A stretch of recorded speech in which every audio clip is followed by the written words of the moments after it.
This is not a toothpaste, it's a revolution for your teeth. Remineralize, strengthen teeth, all natural ingredients, essential oils, minerals, salts. Alphabetic Dental Solutions System. That's alphabetic.com/civilization. You know, we're always trying to bring you the best products here that we think will enhance your life, especially if supply chains break down further, or if there's some disruption in our lives here. It seems in the news more and more possible, but hey, who knows? Maybe it's a mind game. But what is not is keeping your dental health up. And not a lot of people are talking about this. We always see the storable foods. But what about dental care during these same emergency situations? Will your toothpaste eventually run out? Well, if it does, then what? So like I say, this whole micro gut biome is driven by your oral cavity first. So take a look at what they have, alphabetic.com/civilization. Every purchase you make helps keep our live radio show and podcast on air, bringing you more information just like this. alphabetic.com/civilization. That link is in the show notes below. And as always, I appreciate your valuable time and joining us in this ever and most important conversation as we move forward in our world.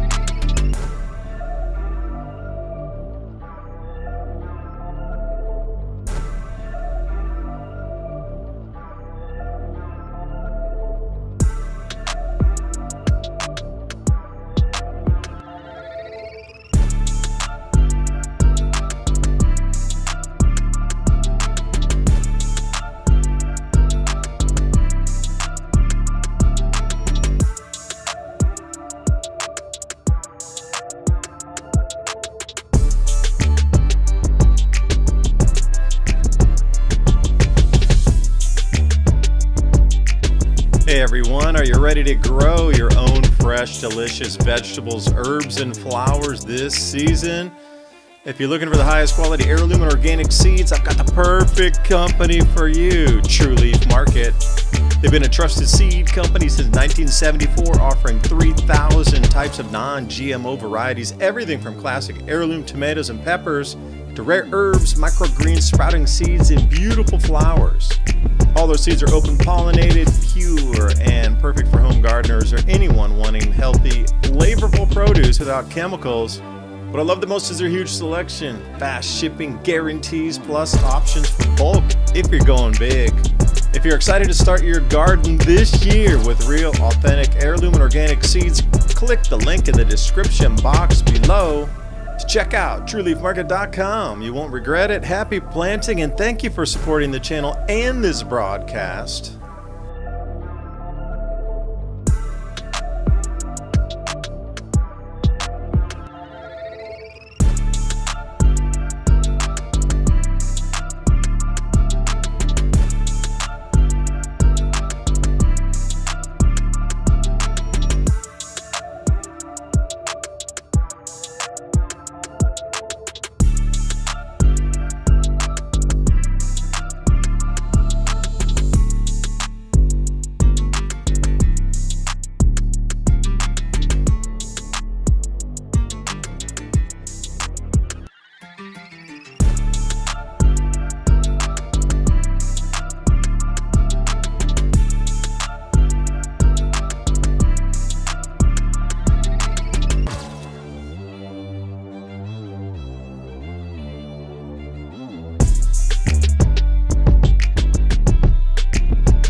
Please remember to sign up for our show notes.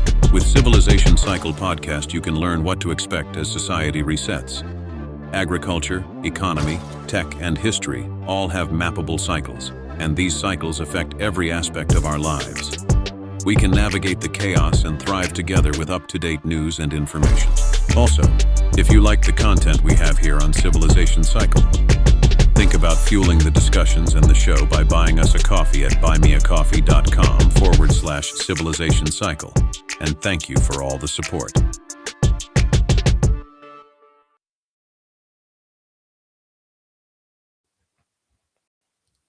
And good morning, good afternoon, good evening, wherever you are on this beautiful blue planet. Another day to celebrate breath and life. Well, as you can see, the world's changed. You can think back through significant events where things change and how does it affect your life or mine or just the world in general moving forward. You can look at this time and we have really, you and I, we have no control over what's going on. So you can adjust to the events. You can look forward around to see, all right, there's some things in motion already because of what's happening that you can adjust for. But just sit around and chew your fingers down to the nails, down to the quick, and just sit there and gravitate on that. Not good. If you're going to be using that type of energy, you want to be in motion. So tonight's broadcast is pretty much about the economic sphere of everything going on. You can watch those whiz bang videos and everything blowing up and whatever. Good. You can jump over there. That's not tonight's show. Tonight's show is just about a little preparedness. We've been talking about Ransom and myself for years now, preparing for originally what we thought was COVID was the big one that was going to be here. That put a lot of people in motion and triggered a lot of alarm bells for people in their minds. Well, we thought it was over for a minute. There's a lot of forecasters that were calling that there was going to be some conflict in the Middle East. And now it's manifesting. Okay, so you could stay on that and be like, oh no, everything's happening. Or, like I say, to look to see where it might go. And if we're going to come into a hyperinflation event, might be a good way to make some money real quick. Not financial advice. Shouldn't be listening to some dude on YouTube or on some streaming platform talking about this. I've been collating information around through the last, say, 4 days. I've been not hesitant, but trying to put in a logical fashion all the economic pingbacks that are happening and things that we might get ready for here. And then I'm going to try to release that video tomorrow. It's a little bit longer one. But my whole thing is not about what place got destroyed. It's about what good service or I guess shipping and everything in between, finance, transport, all these things was destroyed. It's not about the thing. Okay, an oil platform, okay, a pipeline got destroyed. Okay, it's not about that. Where's that pipeline going? And have we been through this before? Yes, we have. We have quite a few times in history when we see that oil's and energy is being cut off. Well, that's only one thing. And it is what it is, like 30% of the world's oil. And until something gets better, it's going to be trimmed. What's not talked about is the food going into what is called the Gulf Cooperation Council countries, the GCC Council or the GCC countries. That's like Bahrain, Qatar, United Arab Emirates, which, by the way, before we even starts tonight, little geography on this one. You hear the UAE and you hear of Dubai and you hear Abu Dhabi. Well, there's 7 of the Emirates in United Arab Emirates, kind of like the United States. So think about each one of the Emirates, like Dubai is a state. Think of it that way. So Dubai is a different emirate and Abu Dhabi is a different emirate. So it's a different state within the whole. So we have 7 of those. So think about them, 7 states within the UAE there. So there's 7 of those. How are they going to be affected? What do they offer the rest of the world? Oh, Amazon data centers. Okay, well, those are being heavily targeted right now. So what happens if our cables and the web services, the hosting cloud, these type of things are being more pressure on them? Okay, so then follow that back. Well, how's that going to affect us? Problem is going into the Gulf countries, 80% of their food plus goes in there.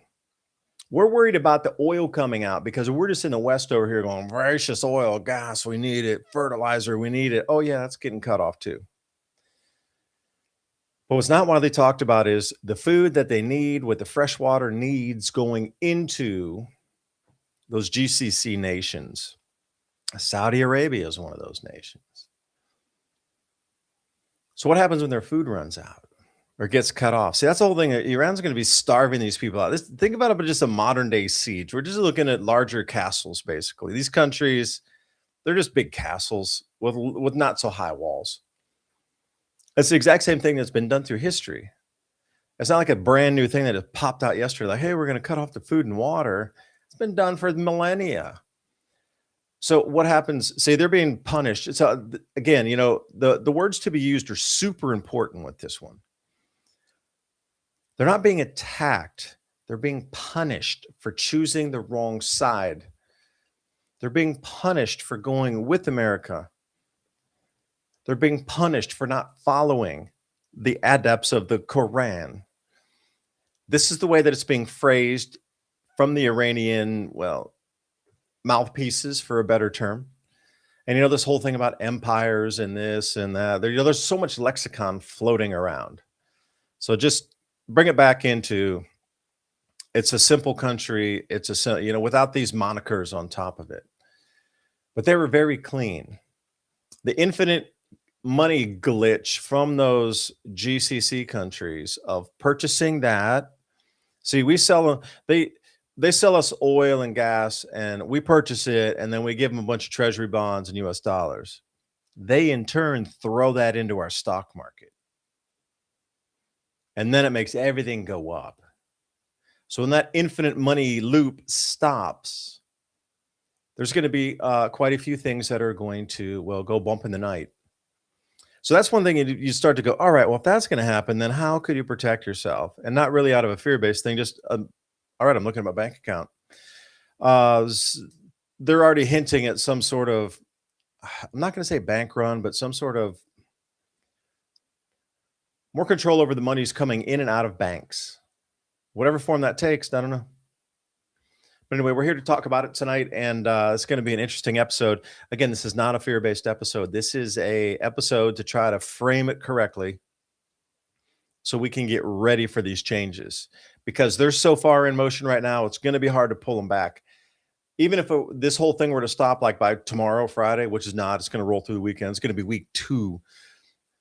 It's so far in motion that they're now there's scenarios going out through different weeks on how long this prolongs itself. Like the food not going in 3 weeks, they starve to death, or they fight each other for food down to the last morsel. They're going to be eating rats in the streets.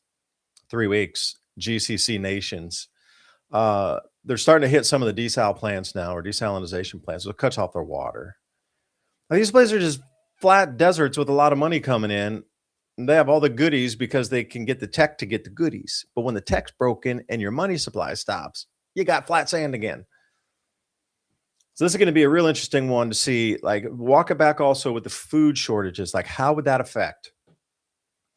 You're going to see in real time how a food shortage, like the one that occurred over in Egypt that started the Arab Spring, that was at one country, and all they did was talk about wheat prices rising. You see a bunch of angry people fighting for, like, the flatbread wheats and stuff. Okay. But you're going to watch like 7 or 8 nations starve at the same time if the food doesn't come in and things don't get reopened. And please hit us up tonight. Super chats, yes, as well as buymeacoffee.com/civilization cycle. Got some supporters already. Thank you, Murphy Duck. 3 double espressos. Always love your work. Well, I always love that people are joining the conversation. So thank you for being here. Peter T, cheers. Bought us a double espresso. Well, cheers back to you. Hopefully it's going to be well worth your time. Listen tonight. Someone bought us 3 double espressos. Thanks for the conversation. We're going to go deep, but stay hopeful on this one tonight. David Campbell bought 5 double espressos. Thank you for all you do. Ransom David, well, thank you for being here. And someone bought 3 double espresso. Yeah, here we are. Fruit tree pruning and dormant oil application. Wearing short sleeves this week. Zone 6 weather is changing. Us today, 80 degrees. Last few days, I've been trimming like a man, like Edward Scissorhands. Out in the orchard ourselves. I got to do my applications. Well, I'm going to do copper and neem oil. Copper is for the fungicide. All natural. I don't like to use any chemical really if I don't have to. The Japanese beetle grubs, I try to hit them though. I do use some malathion once a year to try to kit those things back, but I use a light application. Everything else is pretty much organic out here. Any types of chemicals, I don't really like to use nitrogenous fertilizers. Try to get more composty type things, using our own leaf humus, wood humuses, different kind of mushroom compost and things for the trees. But also the algae and this sort of thing to try to, bring it up. But anyway, thank you so much so far for the support over on buymeacoffee.com/civilization cycle. Now, with that being said, for that ramble there, That's the intro to the show. Thanks for joining, Ransom. I know it's going to be an interesting one tonight. But again, we're trying to keep it on a hopeful note here, just because you can find all the doom and gloom you want. You really I'm can. good All you at do is it. go search. You're going to find a billion bucketfuls. But this is what analysis and analysts do. If you're talking about consultants and analysts, they don't go into the fear. They just call out the facts and they say, this could happen. This might happen. Prepare over here, prepare over there. So look at it as we're just two analysts coming in tonight to at least show you what we have found. Well, you know what's funny about this is I don't know what the show's title was. I mean, we do one every Thursday for several years now, but we did talk about one time on a show. I remember the maps changing, how that this was going to happen in the Middle East, and this was last year, even the year before. I'm not even sure, but how the empire, whatever empire through you go out through time, has to be located specifically where our strategic ally is in the Middle East. And you have to have that spot because that is the route. That's all roads, out of Rome there, basically. And we talked about like from one end to the other, from China, India, Pakistan, all the way over. And we showed and on another show, I remember we just showed the, up northern latitude above the equatorial belt, which is basically the stretch that will be World War III. And that starts right in the Mediterranean and it ends in Taiwan. And if you just draw a line from Taiwan all the way through over there, you see where all the battles are going to happen, or the disagreements are going to happen, where all the pipelines, trains, and trade routes go from the Strait of Hormuz to the, and we predicted all of that. I mean, not because we're Nostradamus, but because it's obvious if you look at it from the point of view of empire. Empire, you need that to happen. And what we've been seeing right now is just a manifestation of exactly that. We were talking a lot about the maps changing, and I kind of wanted to get into that because all of this directly relates to how much food you get. So fuel equals food, because in order to have food delivered anywhere in the world from other countries, you're going to have fuel. And so the higher the fuel prices or the unavailability of the trade routes to get said fuel anywhere cuts off the world from different products. Even if you're landlocked, you still need trains, planes, and automobiles to get your products where they're going. And, it's really surprising. And we were talking about this before the show, that they don't have a bunch of, Greenpeace, Save the World, anti-global warming, anti-CO2, fanatics out there right now. Imagine all of the pollutants that are now in the ocean from Egypt all the way around the Arabian Peninsula to the Strait of Hormuz, where there's just going to be thousands and thousands of gallons of toxic material from sunk ships, oil leaks, bombs, you name it. You can just go on and on. So good luck fishing anywhere around there for the next decade. And then you were talking also about, what's getting bombed? Well, if you just go back and look at Iraq, one of the first things that Bill Clinton did before we even invaded Iraq was 10 years of destabilizing bombs. And we targeted water filtration, desalination plants, date plants, baby food factories, the list goes on. And so once all of the infrastructure was completely smashed, then we were able to roll in. And talking about timetables, if you've been paying attention like I do, it's not because I'm doom scrolling. I'm just getting updated, like you said, and I want to analyze what's going on. But it's all pretty much written in the book, so to speak, about how things will roll out as far as the public propaganda end of why, how, and all of that. But on the back end, it's just completely strategic business empire planning and warfare. Because we are going into the next generation. This reset will put us into a new system, and everybody's got to get reorganized. Right now, you got Japan and China and other places really worried that they're not going to get the petroleum delivered on time so that their industries can run the way that they want. Now, right now, I think oil's only about $79 a barrel, last I checked, or 80 maybe. Again, I think it went back down. But we talked about all of this remapping of the world. It happens over and over again. And each time it seems a little more incremental in between times. So you have World War I, you have World War II, barely 20 years apart, if that. And, from then we've had a continuous, what analysts actually call World War III, which was the Cold War and the reorganization of powers from the Middle East all the way around the world. It's developing into the plan. There's all of these groups and, papers they write for years. You got the Trilateral Commission I like to specifically talk about, and the PNAC, the Project for a New American Century. And you're seeing those exact plans rolled out in real time right now. And it's funny that, you're not supposed to mention neocons, but if you go back and read the neocons Project for a New American Century about 2000, you'll find out that we're right on course. There's really nothing that's, shocking about what's going on. It's exactly as planned. And I'll show you that on the map here in a little bit. I see your stuff, but let me turn you on. I got to turn myself back here. All right. I am just looking at what you talked about. There's a website called oilprice.com, which we're on right now. And what I like about it is you can actually go through the different areas that are being sold, So I'm going to focus in on the Middle East here, obviously, because that's where basically OPEC is. I understand it's not exactly there. You did have Venezuela, but you can see the Morban crude, that's at $94.51. So what we're getting for different pricing around the world currently also is going to be a little bit different. So if you look at the Arab Light, $80, Kuwait, $84, and as you move around through UAE at $87 or $88 a barrel, Qatar $87. Oh, the condensate is a little bit different than the oil itself. Iraq, Basra heavy, a lot of sulfur in that. The same with Caspian Sea type thing. Arab extra light, so 81. So they're even, an arbitrage there, $6 difference for a barrel, just depending on which country, even in the Middle East, you're getting it from. So when you start to look at the crude comparison, literally, this is going to be the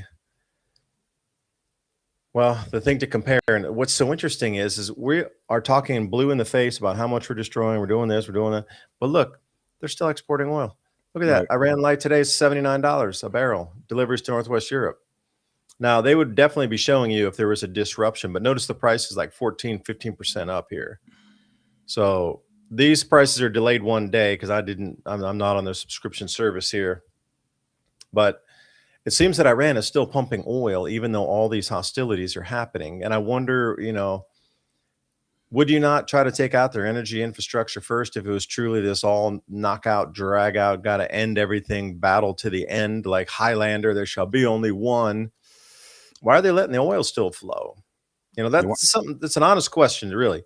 Well, we don't want to rebuild it. We don't want to rebuild it. We just want to go in and capture it just like we did in Iraq. Oh, I shouldn't have said weapons of mass destruction. And I want to say something too. I was reading a real interesting article on the Sunday. The Iranians had ordered these Mont Blanc pens, and from Mont Blanc you can find this news release because these pens were $600 each, and they were so proud that these new pens for the year were going to be used in the signing ceremony for the Iranians to sign off and say, we do not want to refine uranium. If you give it to us, you can come in. We'll not enrich anything else. Remember, our uranium enrichment's been obliterated. And they were ready to sign. And the very next day, then we attacked them. But the whole thing was the Mont Blanc pens gave it away, that they already had these pens, there were 16 of them, at $600 each, that were going to be on the tables for the signing of the Iranians to say, we don't, and we won't enrich uranium. Okay, we take your deal. But then they attacked them anyway. So then they're not attacking any of this oil infrastructure, but Iran is taking the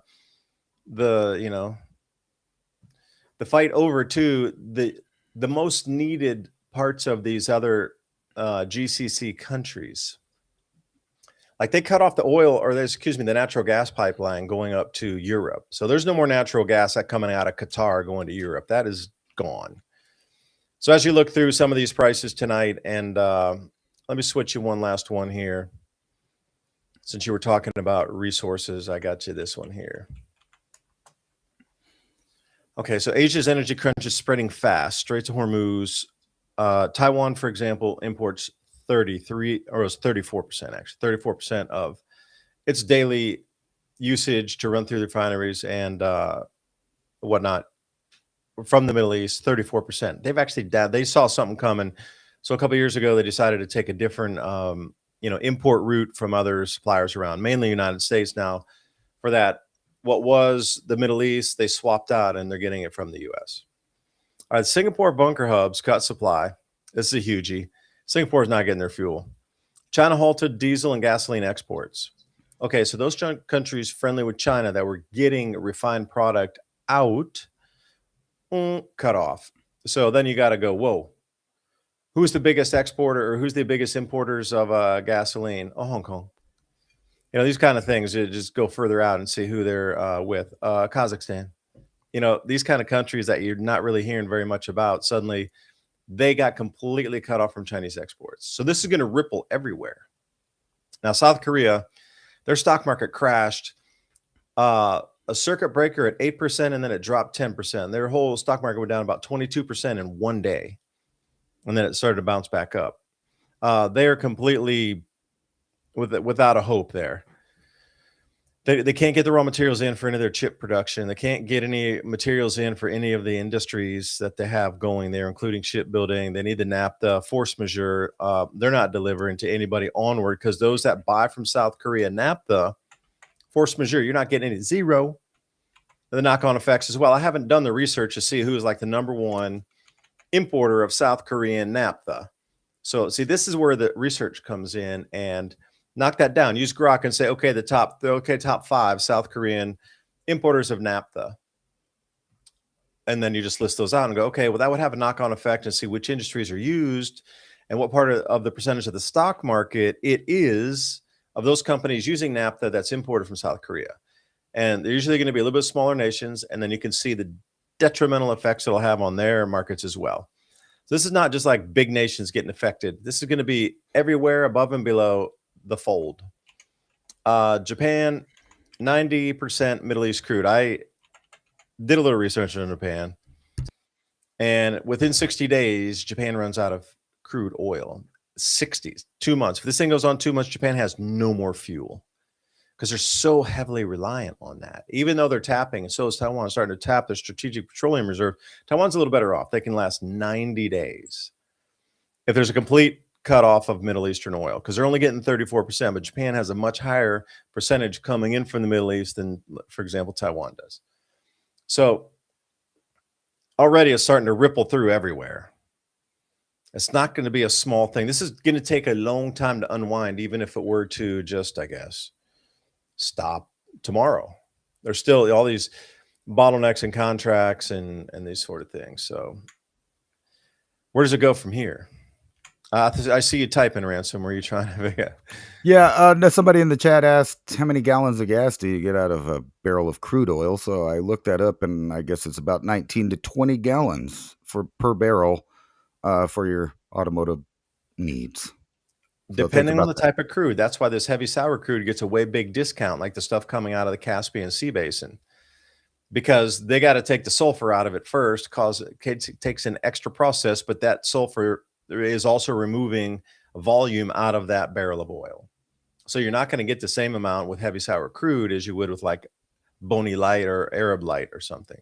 By the way, the only reason I know a lot about oil is because back in the day, I was doing some analysis for people in my previous life about peak oil, and I knew a lot of the oil fields, and watching production at that level too wasn't scary. It's just like, all right, a lot of these fields have reached their max production, and from this point, it's going to roll over.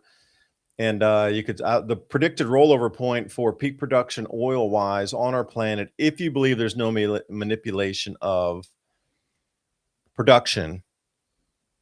And there's abiotic oil theory also, that the Earth replenishes oil itself. That it's a natural process of lubrication of a substance that's created through high pressures deeper into Earth with limestone, and we get oil. And then as it flows from beneath, It goes out to those oil fields, but that's like a root at the end of a tree. Like if you have a tree trunk or the end of a branch, you'd have an oil field, but the main trunk. That's what they're trying to tap into in the Gulf of Mexico when they had the blowout. What was that big oil rig that went down? BP. It was on for weeks and weeks and weeks, and then it had oil spill and all the Corexit and everything that occurred from that. Right. They were trying to come in sideways through a salt dome versus vertical punch because they already knew the vertical punch was going to be way too much pressure. They were literally trying to get into a primary oil source out in the Gulf. So they came in kilometers away sideways, thinking that they could beat this pressure differential, but they sure didn't. It blew out the rig, and they had all the problems associated with that. Oil could refill itself. Now, if it does, okay, but at that time, conventional wisdom was saying a certain rate of production will deplete your oil field or oil wells at a certain rate, depending on how many barrels you pull out on proven reserves. And I was super deep into that, got paid to do all the research. And that was a previous life of mine way back in the day. And it just got weird at the end. So I'm just going to leave it at that. So anyway, the different types of oil give you different products coming out. Like that heavy sour crude is going to give you way more of like the bitumen and that carbon black and that heavier stuff at the bottom, which is its own self is a huge product stream. Like carbon black, that's a huge carbon. It's a huge stream. So some of these oils are bent and made for other industries, knowing that you can't refine as much gas out of it. So what about all the different types of heavies that are coming out for like asphalt? That would be like a Caspian Sea bingo card there.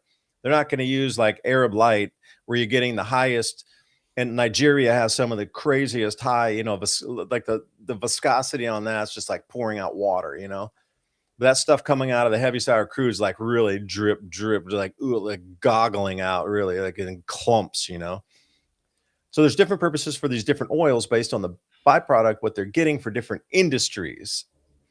So it's not one barrel of oil equals, and it's not equal for all anyway. It's a very specialized. Yeah, there you go. Motor gasoline, 19 to 20. Yeah, and by the way, there are jet fuel. For those of you flying, there's already jet fuel shortages starting to sweep the planet. Just for FYI there. That's all right, because nobody's wanting to fly anywhere right now anyway. You sure? Well, that's what they're Dubai's saying. hot on the real estate. I was going to say it last week in the show, but I was like a little hesitant to, and I was going to say, is Dubai the new Kiev for real estate? And why would I say that? Because when I was traveling a lot earlier, this is probably like 5-6 years ago before the war started, everybody's like, dude, you got to go to Kiev, man. It's the happening spot. Get an apartment there. Get a condo, man. It's the happening spot. You got to get there. You got Ukraine, man. It's a secret spot, dude. You got to go. And then suddenly everybody who was there like that, like it is Dubai, was all investing over in Kiev and a bunch of foreigners in Kiev. And now same thing, like Dubai, a lot of foreigners are leaving, and it's just getting pelted with things. Like the reputation is going to take for a minute to come back, Not going to be like tomorrow people are going to flock back. Right. This is look how clogged this thing is. I turned it off on accident. No, that's right, Hormuz. Please jump back on. Yeah. So look, this is a lot of ships. They're just backed up all the way over here in Kuwait. You see them all just waiting. Everybody's scared to go around this bend right here, right at the United Arab Emirates and Dubai right there. But you see these piles out here? The only real people that are getting through right now are mostly Chinese. Chinese ships. They made the agreement today. All Chinese vessels are free sail through there. Yeah, but look at this pile up back here. Just going to continue to pile. Eventually, they're just going to tell the boats don't even go. Like just look at it. Yeah. The entire supply chain of the world is completely disrupted. All of the energy, like every tanker, like they'll say, even if you got it, that they stop tomorrow, to unwind that is going to take months. Because all the backups, you don't load a 2 million barrel super tanker in like a day. Right. You realize the volumes of some of these ships that are moving things around the planet. 2 million barrels in a single ship. That's a crazy. That's so outside. You're like 2 million. Well, here it is. This is the basically, like if I zoom in right here, on land, you see all those ships. That's mostly how everything's getting everywhere to begin with. But this whole area right here up on land is where we're going to be having all the problems right here, from Taiwan all the way over to here. And that's because everybody is, starting to fight over who gets what and how it gets there, all through this area. And what's Oh, wait, no, funny, Ransom, please leave the map right there. Could I make a comment about the pipeline that was just completed through Turkmenistan and Tajikistan over through Mhm. Kashgar and off into Western China? If you Yeah. wanted to disrupt China's oil, because here's the thing, once that pipeline was going, they weren't going to rely on ships as much anymore, that completed pipeline. That was an overland route all the way to China. It came in, punched in through Xinjiang over in Western China. So that went live, and magically we got a war starting. So I wonder if those two are related because it went through Kyrgyzstan. Yeah, see where Urumqi is. That's the what you consider like Xinjiang, Urumqi. It's the Right. capital there.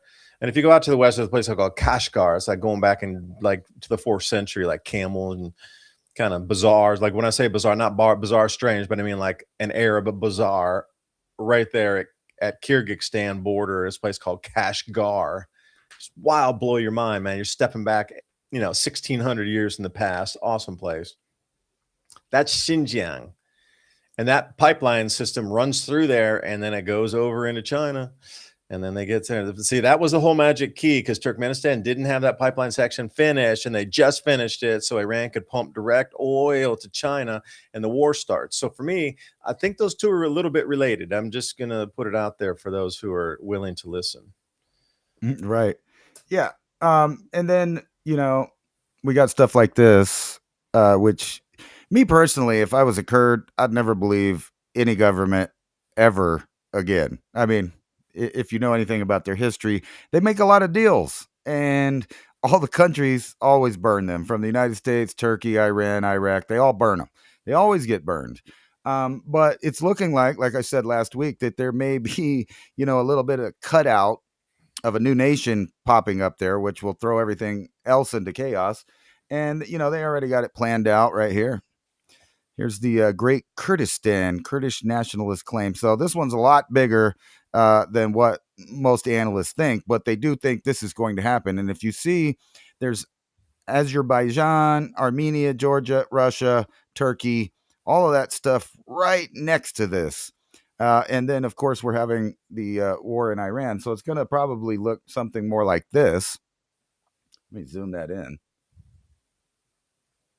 And I want you to notice something about this map. You see all this area in the white, right? That's Iraq, a little bit of Iran right here, Jordan, Syria. There's another map out right now that just perfectly fits up against this Kurdistan map. I mean, they're like literally, seems like Well, the same people is that drew the old it. Babylonian map? That's a old Babylonian area for anybody that's interested in history. Yeah, that's that dark yellow as it would be like where Babylon was centered as well. Right. This is the cradle of civilization. And, Mhm. on top of that, not to mention, but more and more of all of this oldest stuff gets destroyed every time we have one of these. And so within a week, we've heard, okay, it's only going to be a bombing campaign, really short. Maybe it's okay. Maybe it's going to last 4 to 5 weeks. And then Pete Hegseth comes out and says, well, it's going to be about 8 weeks. Now, today, they've upped that to September. So No, they September's did when not. You're they kidding did. me. No, I'm not. So they think September is when they'll finally, figure out this whole thing. But this is the maps that's going to get cut up, and obviously Turkey and Iran and Iraq traditionally didn't want a big chunk cut out of their country, and different people have proposed it over time. They've tried it; it never works out. But this time, they might actually have a chance, especially with the world push to create a new nation there and to topple this Iranian nation that's been there forever. Under different names. But if you look at this map, this edge of this red line right here would be the new Kurdistan. That would be their new country right here. Goes into Turkey as well, doesn't it? Yeah. Because you have Kurds in all of these countries. So they're like a nation without a nation. And they traditionally get used over and over again. I remember if you remember back when there was supposed to be yellow cake uranium in Iraq, And everyone on the news, right, left, it didn't matter. They said, hey, they got weapons of mass destruction there. But what they never told you is there was two sides of that argument. A bunch of people came out and said, hey, well, they don't have that. They don't have those weapons of mass destruction. But they would never tell you that they did have a lot of weapons of mass destruction sold to them directly from the United States, like mustard gas and things like that. Matter of fact, on one occasion, the United States sold the Kurds some mustard gas, or was it anthrax? I forget which one it was, one of the nasty ones. So they sold it to Saddam thinking that they could make a deal with them. So he turned around and used it on them right afterwards, right after because they made a deal with the U.S. So hopefully, this works out before then, but I don't think so, because this is part of that greater remapping plan that has been there. And it's pretty obvious to see why. It's because all of these places meet right here. This is the connection spot to the entire world. If you control this, you do control the world. You control all the trade routes, all the pipelines, all of the trains, and the airspace that goes along with it. And then if you have, like we were talking about before, if you were going to run a nation, you have to have the Suez Canal, and you have to have the Strait of Hormuz. If you don't have that, you don't leak the Mediterranean, the Atlantic, and the Indian Ocean out to the Pacific. It's straightforward. We have to, if we're going to be an empire, we have to control that spot. So you can be pro or against the war, whatever you want, but if you're looking at it as far as just a historical thing like empires on Earth, you would see that they have to have that. All of the empires want that. The Russian Empire, the Chinese Empire, the Middle Eastern alliances that don't really stick together, and even the Western powers. We have to have that area. And this goes back all the way to the naming of Europe, when you had Princess Europa from Tyre right there in Israel. That's literally where we get the name for Europe. These powers go back all the way into antiquity. They keep getting renamed. But essentially, it comes down and boils down to the same thing, is you have to have that little spot in the Mediterranean, because then you control the ports of the world. You control the trade of the world. Even think back to like the Silk Road. Where did it start? It started over by the Mediterranean and worked its way across Asia. Pretty big road. Oh, you're muted again. You turn yourself off. There you go. Is that the big scooping? The scooping marks, man.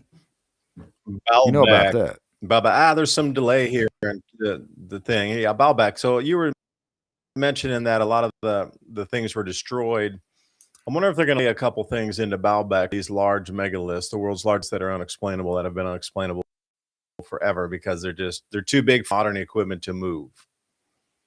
Like even to move these blocks of stone, our modern machines still are not to this level to be able to move these 2,000-ton stones. Where and how do you think that you're going to be moving something like this? Let's see if I can bring it large. There you go. Like, we can't move these today. And there's a person right here for reference on how large it's here, all the way across as one contiguous stone. So some of these things in history just don't make sense. Now, if there's a chance to, away and blow them all up, and hey, they were just fragments, and you guys were crazy talking about there's never any stones like that, there's no way. That's just a thing of a myth and a tale. Like, how many generations do you think it would be if the war actually destroyed all these ancient sites and the large megaliths with these weapons that we have? How many generations would it be before people would forget, and then it was an old wives' tale, and anybody who mentioned this, that nobody couldn't, where modern machines couldn't even list 2,000 times? What are you guys talking about? That's insane. They never built anything. They only had like wheels and like wooden wheels and stuff. Come on. Like, how quickly could you destroy a portion of history? Well, I always thought and then, those rewrite the history is the question. I don't know. I'm just throwing it out there because you mentioned a lot of things were going to be destroyed during this time of antiquity. And I would agree. They're trying to erase the past with larger weapons, because you just can't walk away with those things or break them up or dump them in the ocean like the Smithsonian had done, or put them in a basement of a museum or some sort of research institute. Like, those are just too big You're going to have to hide them, blow them up, and then you can take the fragments away. Well, think about this too.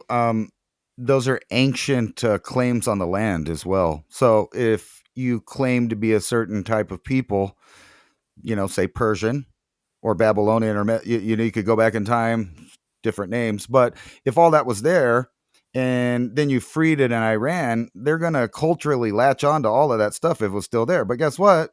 Most of it got blown up already in the first war that we did over there. So you're getting rid of it's almost like in the Americas when they won't accept any other theory about peoplings of the Americas. So they exclude a lot of things. And those stones that you showed are really ironic because they're just sitting there and empire after empire has came along, looked at it, couldn't explain it, and just skipped over it because, what are they going to do about it? And it's really funny because I think that those things specifically, that one that you showed, is one of the keys to the lost civilization because there's a type of technology there with the scooping marks that you see underneath it. Something was happening that left these scooping marks, and you find them on all of the megalithic stuff in South America. So like Flaylock, or however you say it, the rain god, there's a big old stone in the middle of the right out front of the Mexican history of natural history or whatever, the museum. And right on the back of it, there's these scoop marks, and they match things in Peru. They match things in the Middle East. They match things in Greece and other places. And it's always where you find these giant megalithic stones. But what's funny is there's one example of it that hasn't been destroyed and is still sitting somewhere that's just magnificent. If you've ever seen it, it's in China. It's a big cave that's been carved out, and the entire thing has those scoop marks everywhere. So it shows a link of technology all the way around the world with all peoples, at least at a certain time. And think about, like, you have all of these different governments. You got the Greeks, the Romans, and then later, different nations form there. And none of them are trying to dig that rock up and find out how it got there, who put it there. None of that. They just skip over it. It doesn't matter. We got other stuff going on, the price of gas, the price of food, and all that. They don't care. But speaking of Lebanon, that's what you're seeing behind me there, which is the only war zone on earth that's allowed to be televised live. For some reason, all of the other ones have to be, I don't want to say Censored. well, that's the basic word for it, but it's more like manipulated. They just need a couple of days to make sure that the propaganda looks right. So if you're in Israel, you cannot film the skyline. You cannot do that. You cannot show an impact or the skyline in live time. You have to get permission from their government. A few days later, you might be able to publish it. And ironically, in Iran, they blamed the Iranian government for cutting the internet, but I'm pretty sure that we did that. And then on top of that, we have the admission that AI is running things now. So this is from the top. AI is running stuff just like I said it would. And we know that AI hallucinates, right? Because that's been a big topic. It hallucinates, it gets things wrong. So when you put it in a position to take over human decisions, it's going to hallucinate. And who knows what's going to happen? I mean, we played it in movie after movie before there really was an AI, right? You had the old one, War Games. Do you want to play a game, right? And all the way up into Terminator, the Terminator series. And literally, we have an equivalent to Skynet right now. And we're talking about giving even more control over to this AI. And when you look at the whole picture, kind of like from the past, present, and right now, it really seems to be no other choice besides that there is an entity trying to kill off the human race, but they needed it to create the system to do that. So we're at that point now. I still see people on Twitter arguing that we should push the CO2 level down below 200, which That's extinction level event. right, it's completely suicidal.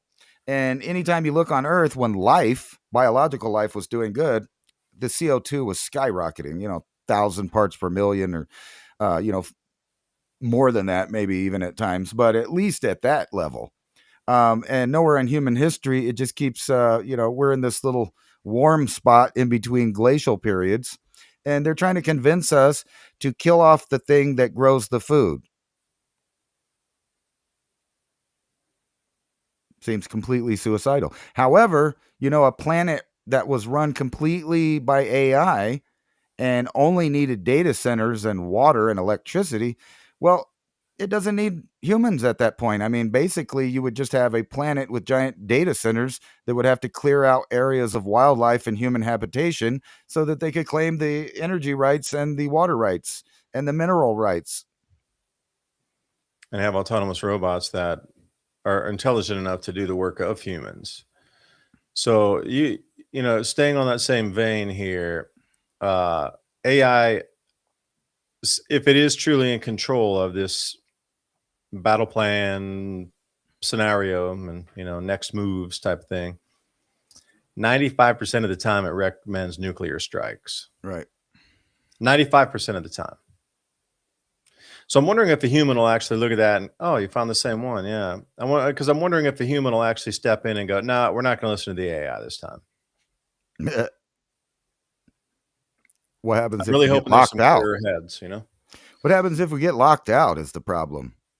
Well, yeah, AI could lock you out because they're coding faster and they control many more things so much faster. What if you don't have a big enough credit score to vote in the AI system? Would you even want to be in that system? I don't know. We're going to have to figure out how to live alongside of it somehow. I mean, it's just purely that. So when you see all of these things going on around the world, you know that food is going to be something that's a major topic. And the question is who gets starved out? You were just talking about, things going bad in Iran, but I really don't think that they'll have that problem. As we've talked about before, that area is greening quite a bit, especially in the mountainous areas, which is about 70% of Iran. So they're going to be able to do farming if left alone. I'm not saying they will be left alone. It'll be the people in the larger cities that suffer the most. Yeah, it is greening. There's a change in the jet streams due to the weakening magnetic field on the planet. So the areas are going to regreen. This is talked about in the Quran and the Bible both. So the regreening of once formerly deserts, like we understand now, has been mentioned in both texts. So what is happening now? Well, the deserts are regreening. There's a new flow of the jet stream. So that pushes moisture from different places that normally would bypass it on a more north-south flow versus just east-west. And that's why a lot of things are coming. They're getting record floods every other day in like Mecca, which is the west side of Saudi Arabia, right on the Red Sea there. So nobody's discussing how the Middle East food situation is now. So just to give some numbers for you here, the UAE imports 80 to 90% of its food. And remember, those are the 7 different emirates that are combined as the 7 states of the UAE. Saudi Arabia, 80%, Kuwait, 98%. Now, the same thing was being said about U.S. Navy, like where are they going to resupply their weapons or where they're going to resupply their fuel? They're not. They're going to have to go to Diego Garcia or somewhere else that's friendly with us to be able to go. And they're generally not even set up for that, because that was all done over there in Qatar and this sort of thing. So what happens now? It's the same exact thing. Like our ships can't get in to get refueled and restocked with different weapons. That's the same thing as not getting restocked with food, because a ship, when its whole purpose is grinding through materials like we need to eat. Strait of Hormuz and shipping rates have exploded 650%. That's a 6.5x. So I had the latest number from today. It was 40,000 and now it's 300,000 per day. So just the rates on the shipping itself, all these costs are going to get passed along to you. Yeah, okay. So it even has it there, but it didn't say where the baseline was. So I had 40,000 this morning and it went up to 300,000 by the afternoon. And these are very large crude carriers. Those about, the 2 million barrel per day, or 2 million barrels loaded into those ships. $423,000 a day. LNG, those are liquefied natural gas carriers, moving up to $300,000 a day. Container lines, damn, that's huge. I didn't even see that. $1,500 to $4,000 per container. So some of these very large container carriers as well. Instead of crude carriers, they got box carriers. They're paying, they can put up to, what are they, about 4,000 containers on some of these ships. Imagine having to pay $4,000 in surcharges on those thousands. You're talking and all the cargo going through, you're talking hundreds and billions of dollars just for extra surcharges. And the only thing I'm going to say is that's going to get passed along to us. The companies aren't going to lose the money. They're just going to make everything more expensive. You have the choice. You can buy it or not buy it. And they're going to run it up as high as they can and get to this price point and demand destruction. And then they'll realize, okay, we'll lower the prices a smidgen because people still bought it just that level before nobody buys because it's too expensive. And they're going to run it back down on the backside. But the whole way up until they figure out where people will stop spending because it's too expensive, they're going to run you through a ladder that you never knew existed. Now, how are we going to pay for that? See, this is the whole thing on if things get that expensive across the board for everything, because there's surcharges on this, there's surcharges on that. Everything's got a surcharge on it because it transited through some area over there, including the fertilizers, which we need that. Then, how do people, life was getting a little expensive for a lot of people anyway. You read all the news articles, and that whole thing of cost of living in America was already causing borderline crisis anyway right now. Add this in, and we are so far over the range here that it's going to be difficult to put words in it to have policies that are going to solve some of these problems. Like, how do you solve the problem of everything becomes 2 to 3 times more expensive across the board? I don't care what you buy or consume in America. Imagine your entire daily life cost just triples.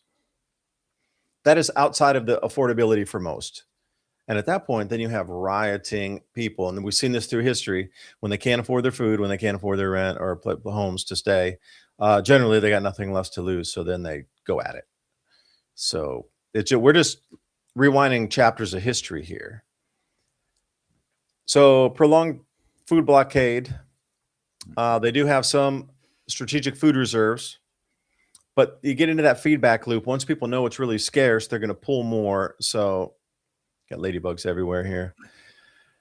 The need and the want of the people becomes much more when they know they can't get it. So they're going to try to buy more, hoard more, get more, whatever you like to call that, just to save more for their family because they know it's getting scarce. I highly doubt 2 to 3 months of food, because I was reading a lot of these and looking at these different analysts that are over in the Middle East. I'm going to take us to Al Jazeera in a little bit here, take a look. But I like to look at both sides. Like over here in America, most people are just rah. I'm going to watch the nightly news. We're winning, we're kicking their ass, whatever. I'm over here on the analyst side, looking at the prognostication of what a quagmire this already is and how many things are going to be affected in terms of goods and services, materials, how industry is going to not shut down totally, but be completely restricted. How fast the prices of everything in daily life is just going to rise beyond the unaffordability of most of the planet. And then how that itself is going to create a chaos loop. 60 million people, no food. And again, I have not seen anywhere putting 2 to 3 months out. They're talking 3 weeks. That here, these countries might have 2 to 3 months maximum of strategic food. I just haven't seen that anywhere from any analyst. And I've listened to dozens and dozens of them. I'll spend most of my day just listening to people talk about this that are not from America, that are over in different countries, analyzing it from a different rah-rah squad from here. So nowhere have I heard 2 to 3 months of strategic food reserves. That just came a sentence. I don't know where it popped up from. I heard 3 weeks unanimously across the board. 3 weeks. That's the whole thing. They're trying to wait out. Like these Iranians, man, they have they've been making these drones for like 20 years. They're stock-a-block chalked in all these different cave systems and things. We don't even know where most of them are. Right. There's $30,000 drones, man. They got 80,000 of these things at least known that they've manufactured. They're just going to keep rolling them over. That's a slow grind. We're spending millions to knock one of these things down. We're going to run out of missiles eventually.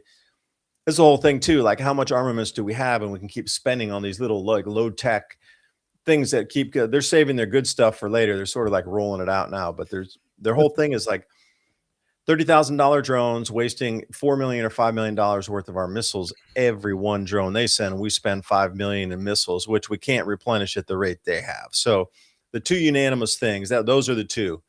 Food's going to run out in 3 weeks if the blockade doesn't stop. And Iran's just going to slow grind everybody into oblivion with this economic balance. And they're going to deplete most of our munitions in the next, say, 2 weeks or so, it'll be a noticeable uptick of strikes happening, of everything just rolling in. At that point, the disruptions on industry is going to be heavy. And also the Amazon Web Services and any kind of thing. Oh, yeah, here it is. Let's see. This is the targeted one here. I got something for you. There we go. So Iran is now trying to destroy the Amazon data centers. Now they know where these things are, so they're going after specifically data centers from the West. So they know what's. You look at this and you go, "Oh my gosh." Perhaps they're the ones that will save the world from AI because they're going to destroy it. And you look at this, they're trying to destroy all key data centers across the entire Middle East. That's part of the data center thing that's enslaving humanity anyway. So imagine if the Iranians are the ones who actually free humanity in a bizarro way because they blow up all the data centers, which was going to be the control mechanism for all of humanity. This thing's getting weirder by the minute, I'm telling you. Back to you, Ransom. Yeah, right. This is what's funny is because this is all part of the plan is to get rid of the stockpile of old stuff. Yeah, sure. They've already demonstrated that we don't need the intercept missiles and things like that to stop it. You remember a couple of years ago, everybody laughed at MTG because she was saying that Israel had space lasers, Mm-hmm. and everybody laughed at her. And now they've publicly announced that they're using those exact space lasers to shoot down missiles and ground based. And people wanted to know why all the silver was going everywhere. Well, part of the answer to that is because they're building all kinds of new defense systems for at the end of this exchange of old weaponry.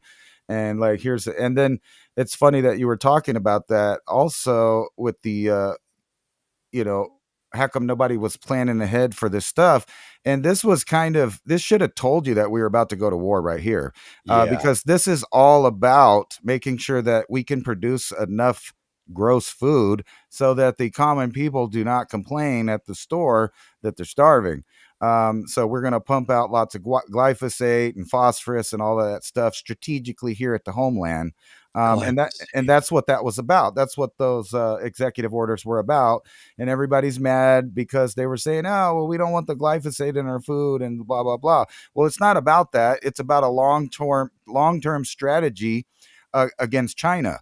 So we have to have all of these chemicals and things to produce massive amounts of unhealthy food, but that's not the point. It's still food and it still fills their belly, and people won't riot if they're full, but they will if they're not. And then, what are they going to do when they run out of the weapons? It's right here.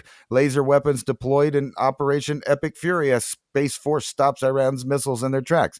Well, they've been doing this. I even made a whole video about this a while back when people were arguing on whether or not a laser based on a plane or a satellite could start a fire. And I kept pointing out back in 1990s, we were melting motor blocks with microwave beams from C-130s. So obviously, if we could do it in 1990s, the things have become much more high tech, much more precise, much more easy to mass produce. And that's what we're about to see is complete drone warfare everywhere. And as everybody's getting to see that, we predicted that also, that you were about to see this type of thing from Ukraine move to other places. Actually, we predicted it before they were really doing it in Ukraine, but they're the ones that ramped it up first. And now you see it in the Middle East. And those little drones, do you remember the whole debacle about these mystery drones in the U.S.? And we had people from the State Department, other people claiming that it was Iranian technology. Well, I don't believe that Iranian drones were flying around the United States. I do believe American-based tech firms were flying them around to see how easily we could track them, how easily the public would notice them, spot them, identify them, and report them. Because we're about to enter that same era here. And mark my words, in the United States in the next year or two, you will have some kind of automated drone attack right here in the U.S. We know that there's hundreds of thousands of people from the republic over there that we're bombing that's already came into our borders within the last 4 years and the years before that. And do you think that they don't know how to set up with the same components that you can buy from Amazon and a lawnmower motor to create a drone to do that right here in the United States? Well, the answer is yes. And that's why you saw all those FFA moves and the government moving to control all the AI and all the drones and all the airspace. And then they did their own little ops right there in front of you, where they flew drones all around the East Coast to see how worried the public would get, whether or not the public could figure it out, find out where they were coming from, identify the technology. And of course, in regular fashion, it got put on UFOs. UFOs did it. Aye, aye, aye. Now, just before we go on break here, please stay with us for the second hour. We're going to get deeper in the analysis over on buymeacoffee.com/civilization. Rhonda Halub, hee-haw, I got to pronounce the name correctly. Hooked on phonics, but I think it should look like Halub. Why does it makes me remember hee-haw, dancing and on the old haystack there. And I'm going to read Catherine Barlow's, but someone, I'll come back to, as I come back to the second hour about the 1930s and the no spring or fall. So Catherine Barlow reads, do you think anyone will get nuked? Will Florida get a submarine bomb? I'm just going to say I have no idea. I really don't, because if AI is running the thing and 95% of the time they go to nuclear weapons, it's going to then take the human to step in and go, I know it's a prediction. I know they tossed us this one. Softball. Come and get it. Launch a nuke. But I think humanity in itself, we have the override capacity. I would hope that somebody's sane. But again, Ransom, you talked about we're going to have a limited exchange over there. A global economy will collapse. We're going to go to stable coins directly after that. Once we go to stable coins, they can write off the entire U.S. debt. Start everything from scratch. We need an entirely new system. It'll all be based on minerals, gold, silver, commodities, and then we're going to get an entirely new system out of that.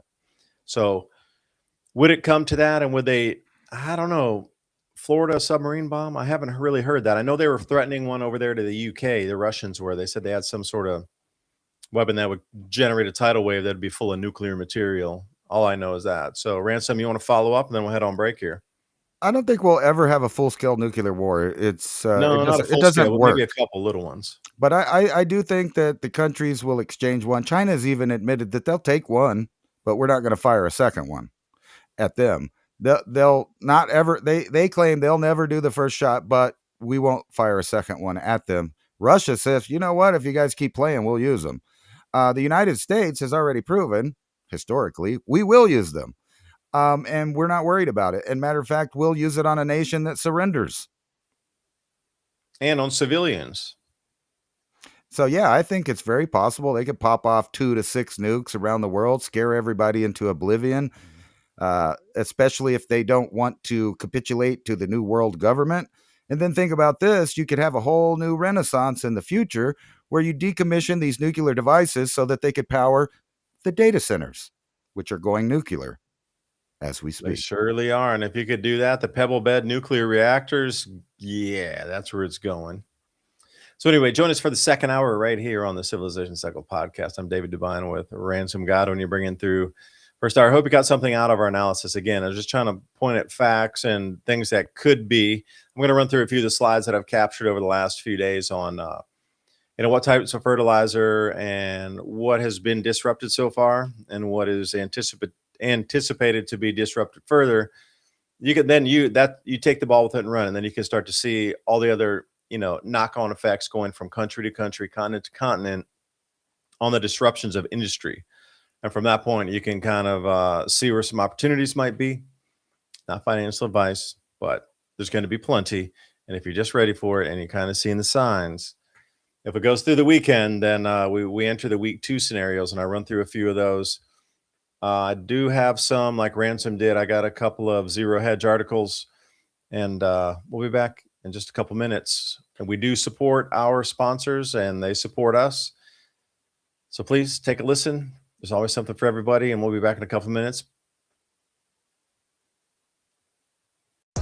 Hey everyone, are you ready to grow your own fresh, delicious vegetables, herbs, and flowers this season? If you're looking for the highest quality heirloom and organic seeds, I've got the perfect company for you, True Leaf Market.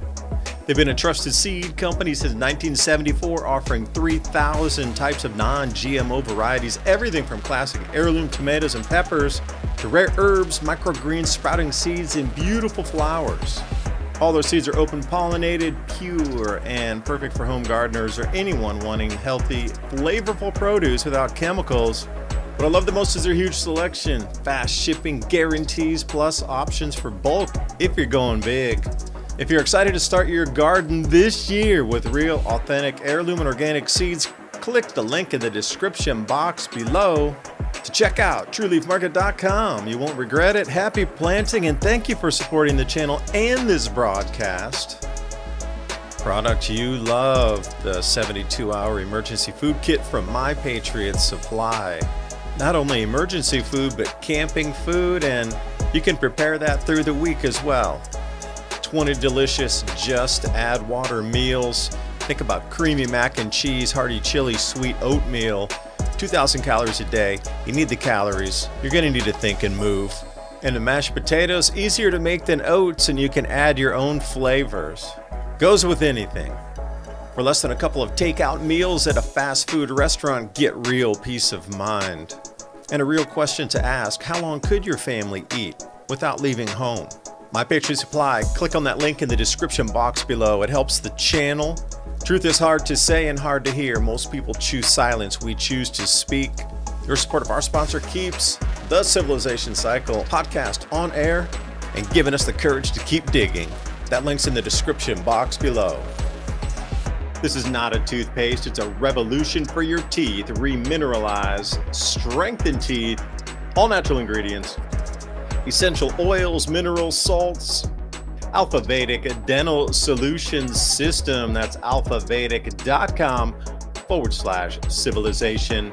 You know, we're always trying to bring you the best products here that we think will enhance your life, especially if supply chains break down further, or if there's some disruption in our lives here. It seems in the news more and more possible, but hey, who knows? Maybe it's a mind game. But what is not is keeping your dental health up. And not a lot of people are talking about this. We always see the storable foods.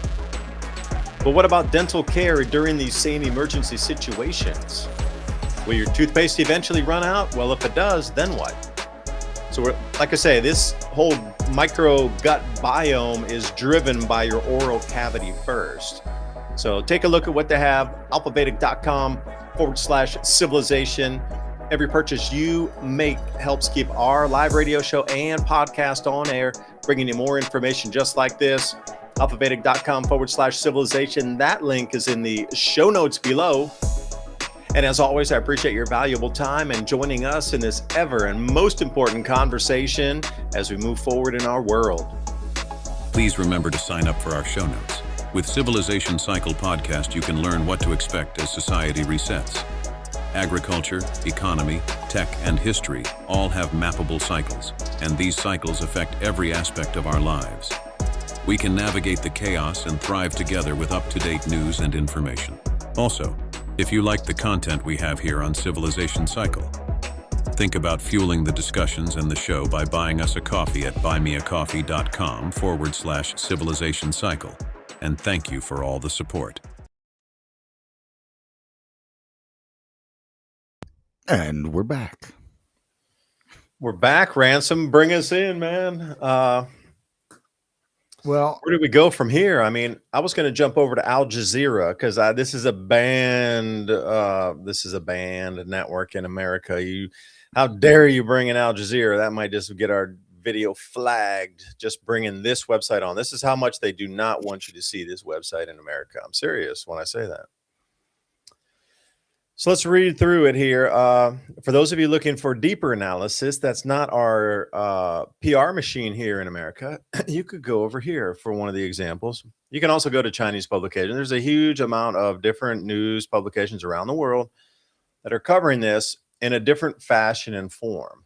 You know, there's just different ways to look at the. So look at the headlines, how different it is from what we consider our headlines here in America. So I'll even go to the Middle East first and not on the news. Let's just click on the Middle East and see what it says, because they break it down into different genres of news. So Let's go to the African news. Like, not a lot of people see African news, but Africa's picking a lot up on this because these countries are part of Africa and the Middle East, right? So, oh yeah, the coltan mine. There's been a huge mine collapse over there in the Democratic People's Republic of the Congo, and Israel puts a target on the back of rules-based order. That's a opinion piece, and again, they get deeper on into some of these things. They're really into the cricket, and I know America is not a cricket country, so it doesn't really matter too much. Now, they explained here sections. Now, this is an interesting one. Just for those of you who don't know how large Iran is, that's how large it is. That is as large as the grow belt of the America. You know, to put it in perspective, Afghanistan's 1/4 of the size, and we could never do anything there effectively. It's 4 times bigger, more mountainous, and that's the lower 48. Now you realize the size of that. It would take you 20 hours or more just to drive through that one bit there from, say, down where it starts in Louisiana, going all the way up there to Montana. A good 20 hours or more driving. This is a vast place. This is not just a tiny place that we go in on a map and we go, boom. This is one of the largest countries, you know. It's 2.5 times the size of Texas and covers about 1/6 of our America lower 48. So imagine a force coming in to try to control 1/6 of America, landmass wise. It's almost unthinkable that you could actually control that. So, Well, kind of about the thing about we're trying to Afghanistan. identify, like, even our intelligence services don't understand who's starting to take these reins of power so quickly, because we never knew them and didn't focus on them because they were back in shadows, but suddenly thrust into the front. So a lot of these explainers here are trying to tell you who these people are from the eyes of the Middle Easterners that already kind of knew who they were, but they weren't on our radar at all. So as you're coming in and then, you know, taking a look at all these new leaders and heads, okay, well, they blew up the council of 3 that was choosing the new supreme leader. Okay, well, now 3 people replace them. Like, their constitutional republic has safeguards in place for every single maneuver. Of any time groups of people are removed, or for whatever reason, doesn't matter if it's a natural disaster, if it's a war, if it's some sort of coup or whatever it is, they have this plan in place where there's instant replacement of everybody up the chain. So these people are coming out of nowhere. We don't know who they are, and then suddenly they're taking center stage, and we need to study who they are. But they're already putting the analysis out for you if you wanted to know who they were. And here's one last one. I heard you say something there, Ransom, in the background. Oh, I was just saying that Afghanistan seemed pretty obvious that it wasn't about actually taking or beating Afghanistan. It was about trade routes for drugs, trade routes for weapons, trade routes for intelligence. And it's more than obvious. I mean, matter of fact, right now in Pakistan, some of that stuff we left in Afghanistan is popping up, and, you know, India's getting upset about it. So how ironic that we left $81 billion worth of U.S. equipment in the hands of the Taliban that created Al-Qaeda, the base, which then created ISIS, which terrorized the Middle East, but now is supposedly in our back pocket, even though decades of denying that we were doing anything or arming or working with ISIS. But now the ex-head of ISIS is the new president of Syria. Yeah, and you know, as you look through some of the news, they're not really reporting on the damage that's occurred for our military forces over there. We're playing it off here like we might have got a little something to hit our embassy. If you do look at some of the footage here of the Fifth Fleet in Bahrain, it looks like Pearl Harbor. You got smoke coming up so deep, and there's like rattling missile explosions going off, and you know, our fifth, it's paralyzed over there. Like, we are not refueling, rearming anything. They took that place pretty much out. Unbeknownst to what we would hear from here, it's still and here's some numbers that came in from the UAE Defense Ministry. So just numbers for you here. I'll put it in blue so we can find it. 186 missiles were launched, 172 destroyed. So they don't tell you how many got through. Notice the clever math on that. You think they would go, all right, well, 72, 82, plus 4. Oh, that's 14 ballistic missiles that got through and rained down and blew something up. Pipelines, for example. Oil terminals in a U.S. base, for example. They don't tell you. See, they're very clever when they write the news like this. Additionally, 812 drones were sent off, and only 755 of them were intercepted. So how many got through? 50 plus is how many got through. And you're like, that's only in one day. They're just raining stuff down everywhere. Qatar's ministry said they found the 101 were launched and 98 were intercepted. That still leaves 3. It still leaves 3. And they shot down the jets that were just getting ready to attack the American base over there. So everywhere you look, like, I don't know if you all are hearing this, because I am not seeing a lot of this stuff on the American news in terms of the damage being done over there. Maritime insurers cancel any kind of coverage. So when Trump was saying that I'm going to help you guys pay for your insurance to go through there, I'll supplement it. Insurance companies and carriers, insurance carriers specifically for vessels, are like, we're not going to insure it at all. You're not going through there. Zero insurance. You go through there, uninsured ship. I don't care if Trump insures it. He's paying for 100% of it, because we're not giving you diddly squat. And, how much is this going to cost the U.S.? See, this is another goodie. And they've been bombing a lot of shadows on the runways, too. I don't know if you saw that ransom where these videos are coming out where they're bombing. They put like thermal paint on the runways to make it look like a helicopter, make it look like some sort of, I don't know, F-35 or maybe not there, but the Russian version. Yeah, that's an old school U.S. tactic that we used to do, like inflatable tanks and things like that. Inflatable tanks, yeah. I'm kind of weirdly obsessive compulsive about losing things. So like if I lose something, I'll tear my entire house up, the yard. I want to go in the neighbor's yard just for a little thing that I lost. Like anything misplaced, I have to find it. I can't let it go. It's in the back of my mind. I won't be able to sleep or concentrate on anything just because I know it's there, right? So I have this same OCD when it comes to remembering things that are lost. Like I see an article that says we may run out of ammunition in this war real soon, blah, blah, blah. And then I remember, hey, didn't we give the Department of Education, the Department of Interior, and several other departments, crates and crates full of 40 cal and 223 and 556 for no apparent reason during the Obama administration, not to mention Fast and Furious. Not even to mention Fast and Furious movement of arms and things, but just think about that thing alone. They said that was enough ammunition to have a 7-year war with who? The American people. Why they would say that, I have no idea. But to tell us that they don't have enough ammunition for, I don't know, the next 6 months or whatever, it seems preposterous. And then you got to remember we lost a couple nukes for Minot, went to Texas. And then people were all freaking out because it wasn't supposed to go there. Nobody knew why it was getting transferred. And then we have Afghanistan. But remember this thing called Benghazi that was supposed to be a diplomatic thing. And we had all of the diplomatic end on the news about the people that got killed from the U.S. But what they failed to mention most of the time is probably about 2,000 surface-to-air missiles disappeared there, along with some other missiles made by the United States. I forgot the name of those things. What are they? Man pads, I think it was. Yeah. 2,000. I was trying to point out the 33s in the numbers for anybody paying attention. 33, that's always a signal. So, there's some play in this that's not organic. I'm just saying that. Right. And I was thinking about that too, because, I predicted we would go to war on the moon on 3-3, but instead we went 3 days earlier. We went 3 days earlier to the month of Mars there. It's just, it's hard to believe that, some people were saying, how could there be a plan to do this to Iran if Trump's only been in office for a little while?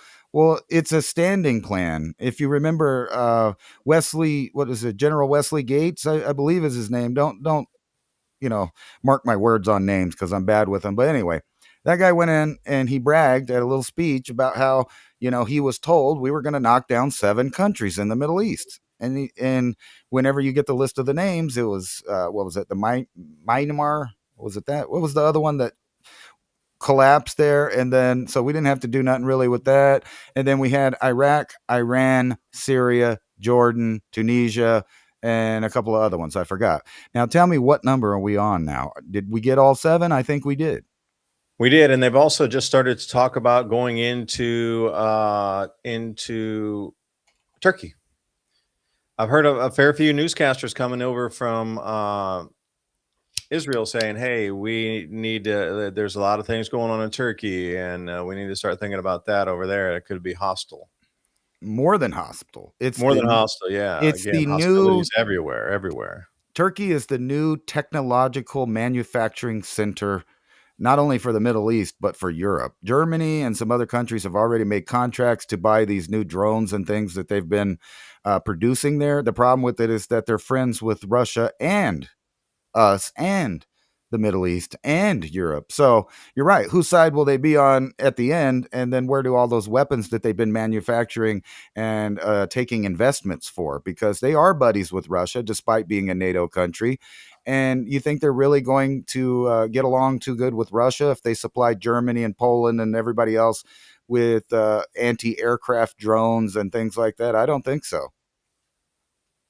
Yeah, I was trying to find the what you were talking about. I know what you mean by the 7 countries meaning to be attacked, Middle East, and what was that plan? That was literally the PNAC plan. Yeah, here it is. 7 countries, 5 years. Right. Wesley Clark, General Wesley Clark. You were correct, I think, on the name there. All right.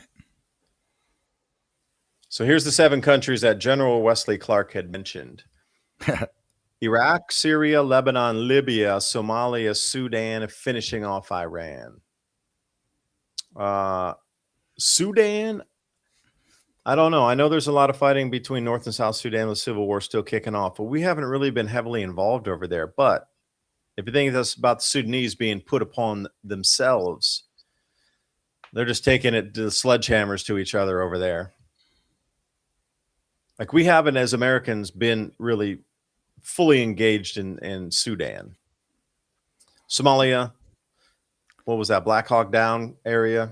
Right. We lost that one, though. They moved all them over here to destabilize us. Yeah. And then finishing off with Iran. Yeah. And I'm telling you, Turkey's going to be on the firing block here soon. Now, this was the year 2001 that they were talking about this. So this is a 20-year plan, 24-year plan. Right. And then think about this with, speaking of Turkey, what I was bringing up before is the Kurds are going to want to cut a big chunk out of their land. And Turkey don't want that to happen. They never have. They've been guilty of even going over into Iran and Iraq in the past to kill Kurds. So that's going to be the Shatter Belt Center right there, northern Iraq, where we're, as I showed the article before, we're already CIA backing some people to come in there as foot soldiers in the northern part of the mountains on the border of Turkey right there. Yeah, I'm trying to pull up a few. We got the Kingdom of Himar, which is what would be Oman and Yemen today, going back in time. So the Middle East assets. So one of the largest, and another thing a lot of people aren't talking about, is the desalination plants that are going to be at risk here next. So as they just go in order of destroying targets. So I found out this, they call them towers of salt. There's a real name for that, towers of salt. The Gulf states lead the world in desalination because they have to. They just don't have any water over there. The Kingdom of Saudi Arabia, the UAE, are the 2 largest of those areas of brine discharge in the entire Middle East. So if Saudi Arabia is going to be hit, what happens if their water is affected? See, this is another one. Play it out and do, game theory on this one. So if the UAE, all 7 of the Emirates, if they were to lose their water, then how viable is that for a real estate destination, for a real estate investment hub? It's not. It'll take a while to even replace the water. How long do you think it would take to replace an entire desalination plant that had been smashed to smithereens? Years. And at the same time, as this capital flees, we'll bring it back to the beginning of the program, this infinite money glitch that they have here. We buy their oil and gas. We pay them in dollars and U.S. Treasury bonds. They in turn use the cash we gave them plus the securitization of those bonds because they're, AAA rated. They're tier one assets, so they can get loans on a one-to-one basis against that. So then what do? They get that actual cash using the treasury bonds as collateral, and then they roll it into our stock market. And this is the infinite money glitch that's going on here. That is one of the reasons our stock market has risen so incredibly and never seems to stop, is because the purchasing of the energy never stops. And that money goes back in and then it flips. It's like this infinite loop. We're literally back and forth, back and forth. So once the desalination plants are tagged, walk it out. How long can they survive without water? We got 3 weeks on the food moving in here. So there's a little bit of timeline on that. But if you go forward and if any of the desal plants start to get hit real heavy, then that shortens the time even faster because, you need more water than you do food. So that's just kind of one thing, to gear out on here. And I can't find a way to share those images with you there, Ransom, or I would have popped that one up. Well, look at this. Thanks for the doom and gloom, guys. Newbie flip-flop. Yeah, hey, we're just analyzing the situation. It's not doom and gloom. It's about preparedness and kind of finding the opportunities during these times. You can gameplay all these out. You know exactly what's going to happen next. So where's the opportunity in that?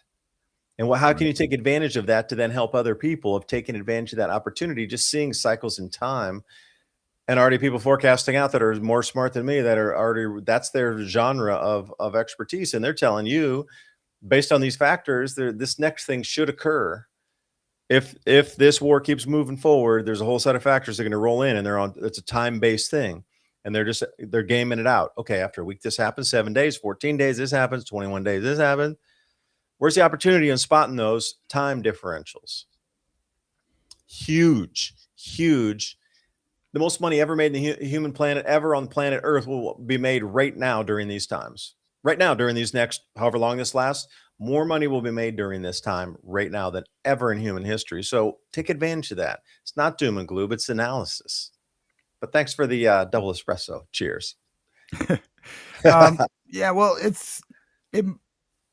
think of all of human history. You could pick any time and say, hey, look, the events of the time are doom and gloom. But it keeps happening and we keep on going on and we keep on surviving. But to answer your question, here's the answer to that. It seems that Saudi Arabia specifically has already been planning for something to this effect.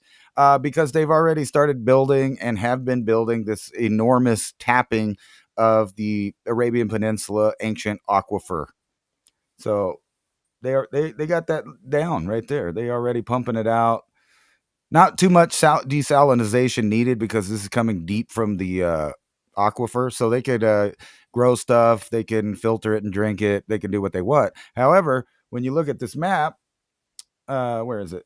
Right here. It's Saudi Arabia. Look who Dubai and the United Arab Emirates are not doing that, or not part of this project. So what do you think they're going to be buying water from the Saudi Arabians? Well, I was trying to pull up a Middle East aquifer map because the one, the Sus aquifer and all these types of Middle East, North Africa aquifers that are incredibly large, that are over, especially, Egypt and over into Tunisia and that whole thing. Okay, here. What are the aquifers on the Arabian Shield is a question. Okay, let me pop up this map for you here. I got a goodie. I look at this stuff all the time, especially in Libya, and see amounts of this because I'm always looking to because Kaddafi had worked on this also. They had the projects for pulling water out of the ground, primary water sources, and Gaddafi was all about this because you have to look where the previous mega lakes were. And if you're going to grow food in a desert when the above ground water rainfall is increasing because of depleting magnetic field and different shifting jet streams, and then you could tap that beneath the groundwater, which has not really been polluted because they never tapped it and used it in sort of this industrial fashion we have during the Greenland Revolution, specifically in the 1960s, jamming it full of all these chemicals and fertilizers. They haven't damaged the water table like we have. So it's pretty much 95% clean. That's not polluted with much. Above ground water rainfall is increasing. Beneath they could tap these Nubian sandstone aquifer, the Sus aquifer. There's a whole bunch of different aquifers from Morocco all the way to Egypt.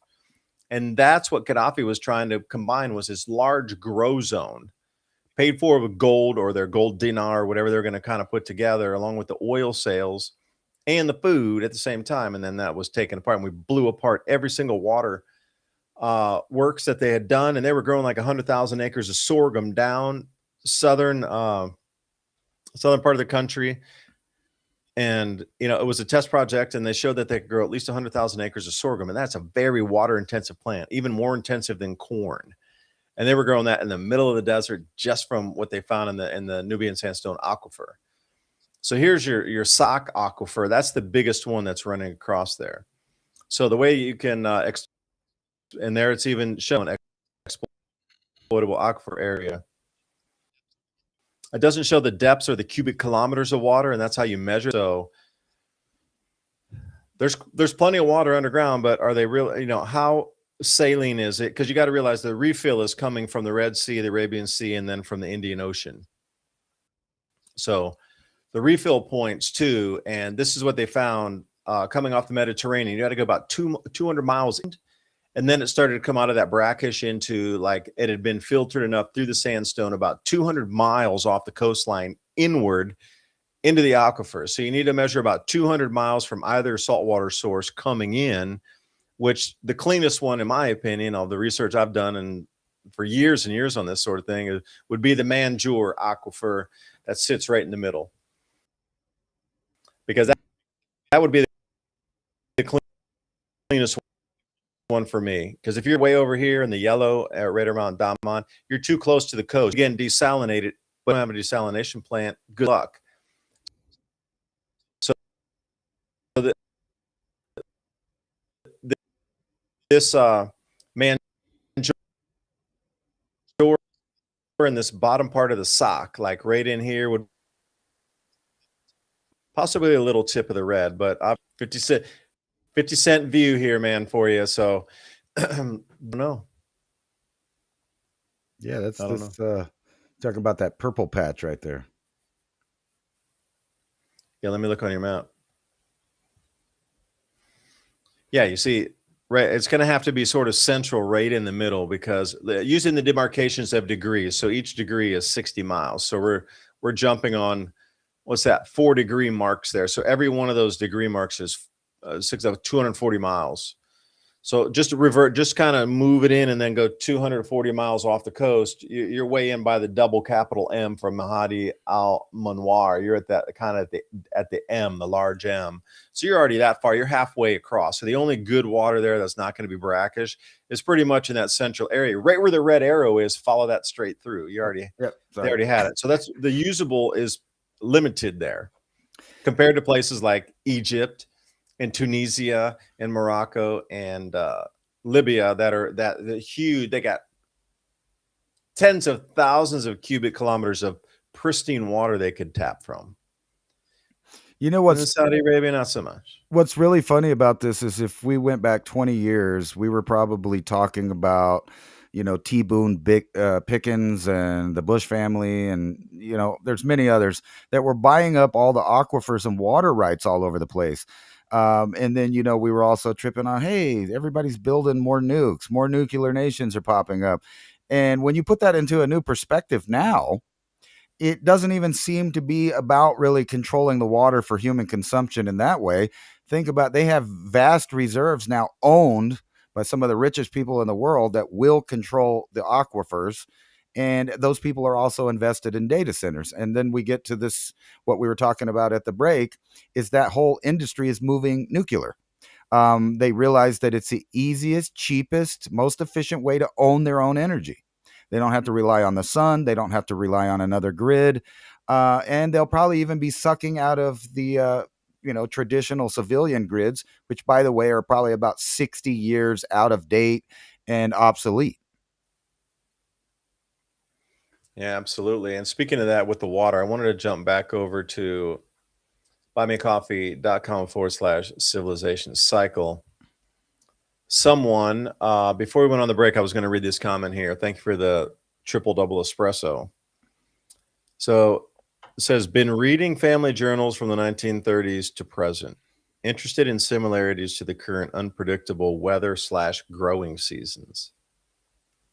This comes back to what is possible for the Middle East now. It is going to become, in my opinion, not right this second, but in the future, the world's largest growing grain growing area.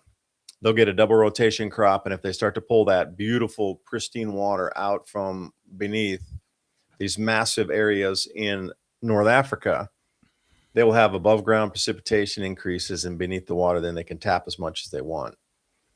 So what pop? No longer having a proper spring and fall. Yeah, that's called magnetic field decline and jet stream disruption. That's super simple. Those two go together. And then you're getting the burning from the UV and the scorching. And I might add one thing, like these ballistic missiles that everybody's shooting all over the place, as they're coming back down, and also both, as they're ascending in altitude, they're going through different layers of the atmosphere. They're leaving a huge, huge, huge amount of pollution and particulates going through the mesosphere and then back down again. Those ice crystal clouds destroy the ozone, because that's where the O3 molecule, yeah, can drop on and attach to the ice crystal surface, and then another one come and attack it, and they break it off, and you got a single radical running around, and then that oxygen, the O2, drops back down. That single snaps onto another one. You got this continuous dropout in the atmosphere, and the more the ice crystal clouds are, the more the ozone depletes. But that wouldn't be natural, so you can't tax it, so you probably won't hear about it unless you do the research yourself. So check the interwebs. Brief reference to brutal late 1970s winter. AI provided historical comparison to whopping 6 years ago. Well, you could also say this year as well was like borderline unprecedented in terms of America. Now, Russia also and Japan, like these three areas on the planet were like literally unprecedented for the winter. For the snows, the places of the snows, the deepness of the cold, the ice storms, it's just like incredible things happen. And the record snows for hundreds of years broken of records in Russia and Japan both. So journals are already a family treasure now and appreciate the valuable resource. Yeah, you should always keep family journals. I did a lot of journaling when I was traveling in the 90s. I want to get those back down and read them. But yeah, thanks for the conversation. BB, thanks, someone. So anyway, Ransom, any comment to follow up on that? Well, I was just looking at this article here. It says hyperscale AI data centers require city-scale electric loads, making dependable base load power strategic necessary. Microsoft and Amazon, among others, are forming direct nuclear partnerships and preserving advanced reactor technologies to secure long-term energy supply. Now, think about this. We were already talking about, in the regular sense, on a regular electric grid, how much power these data centers, water these data centers need to keep cool and things like that. Now imagine how much water they're going to need to keep a nuclear facility, without it having issues. They need massive amounts of water, which means that probably in the near future, you're not only going to see them launching a bunch of these data centers into orbit, so that they can't be touched by other people on the planet. And then, to go woo woo, if there was an AI network that took control, what's the only way to preserve its longevity is to make sure that it's in places that humans can't destroy. And to another point, when we were talking about this possible nuclear exchange, which it would have to be in areas that nobody wants. So when you're talking about regreening of the Sahara and the Middle East and things to be new food growing areas, you can see that they're not going to nuke those areas. You're not going to nuke the areas in which you plan to grow food in the future. But maybe so. Like I said, they're okay with soaking it with forever chemicals and other stuff. When we often talk about population control, and that kind of fits into that, what you were talking about in the Middle East. Lack of water, lack of food. But then over here in the U.S., we're having a 57% increase in the people from 55 and under having heart attacks. And a good portion of those people don't make it through those heart attacks. So over here, we're kind of just, removing ourselves from the equation as far as the greater population. So it's funny that these plans just keep going on with seemingly no attachment to the longevity of humans, because it's not about that. It's about these data empires and their quest for domination, which is about to move off world. Yeah, so I had an answer for you. You like sparked my mind there. So the water consumption comparison chart, gallons per megawatt hour of electricity produced. So a nuclear power plant needs about 600 to 700 gallons per megawatt hour produced. AI hyperscale online site or on-site cooling, 100 to 700 gallons per megawatt, depending on their consumption. But look at the bottom, the AI direct total, 500 to 2,000 gallons.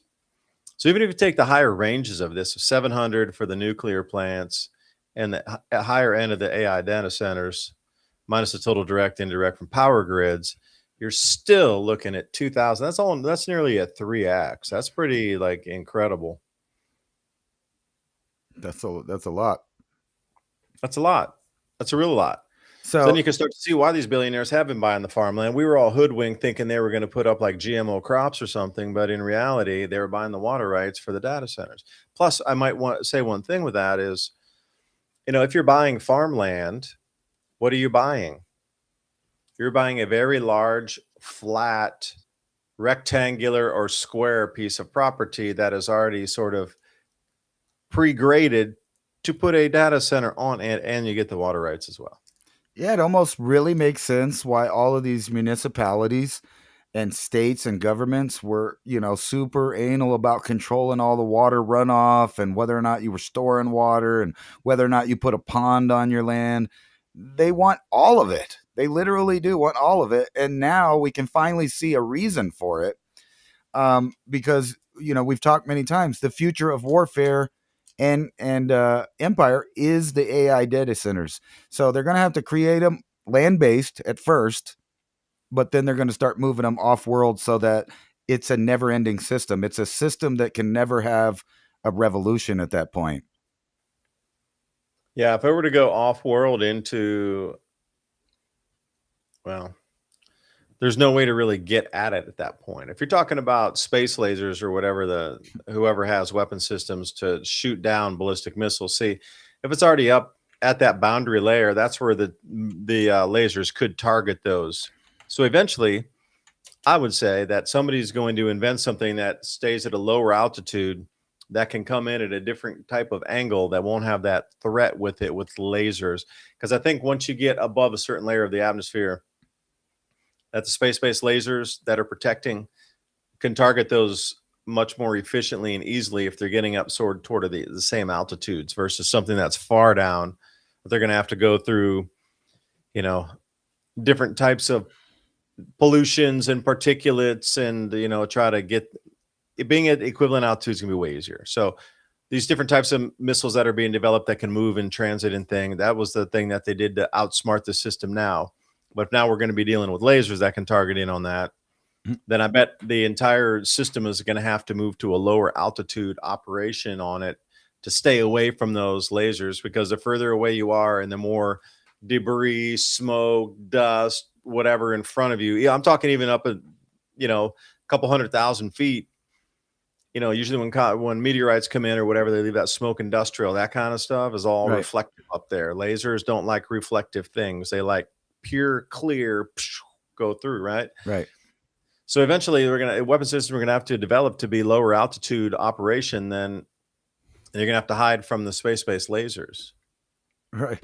And another thing about this is once this is installed worldwide, there'll be different networks owned by different corporations, entities, governments, whatever you want to call them. But they're already starting the groundwork for banning you from being able to use these new tools to, benefit your life. So they just passed or signed in a legislation requiring AI frameworks for AI frontier models.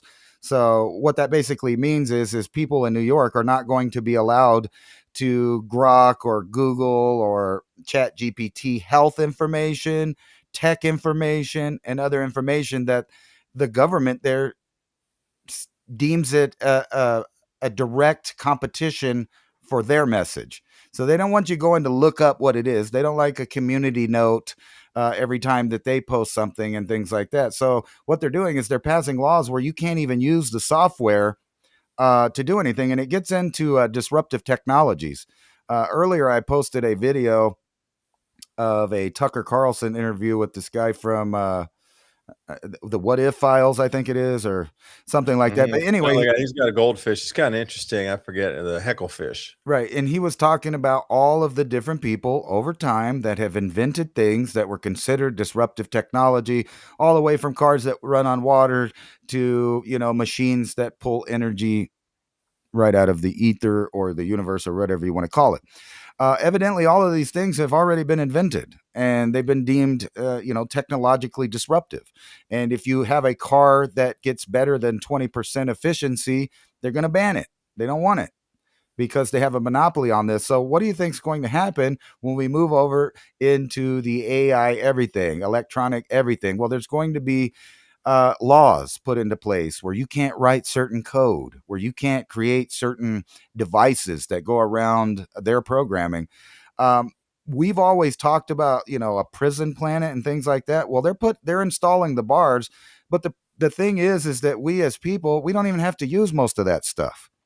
We can, kind of just turn it off.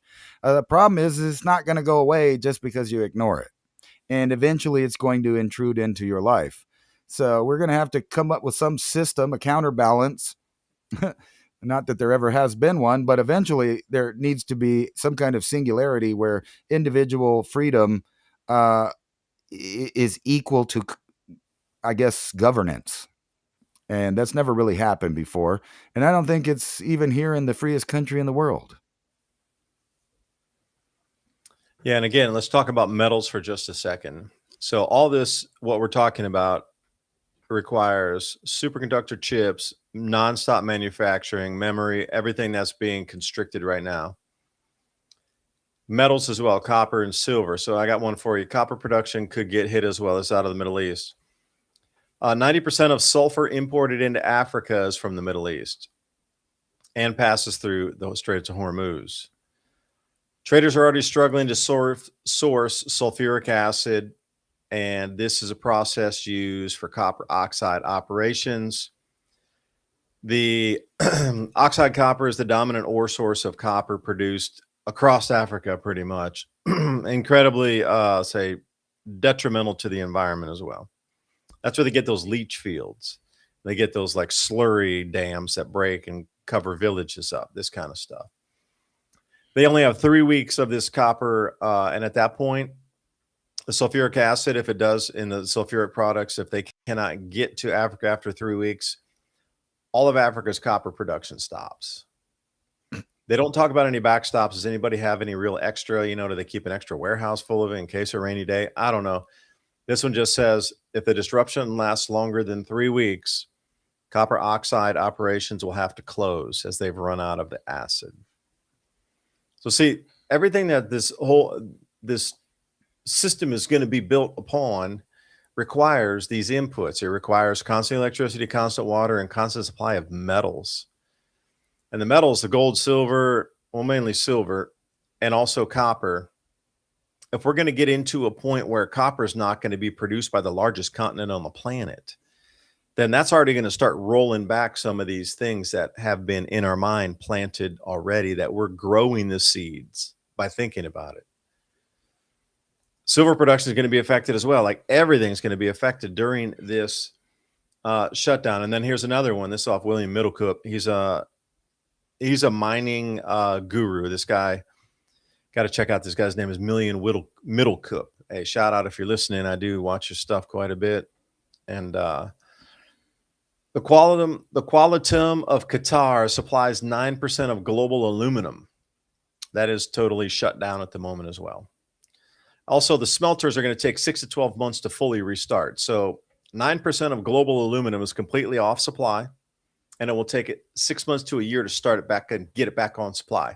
So just a distant early warning, if you're looking at aluminum futures, not financial advice, I'd say, if 9% of the global total is going to be offline for 6 months, I'm wondering what's going to happen to the price of aluminum. Do you think? Little things like this. You can do this all day long. They're giving you really good glimpses of what's about to go off here. So I'll give you one more here, Ransom. Let me see what I got here for you. apparently, yeah, okay, and here we go. China buys 90% of Iranian's oil. China was buying nearly 70% of Venezuela's oil. Neither were being paid in dollars.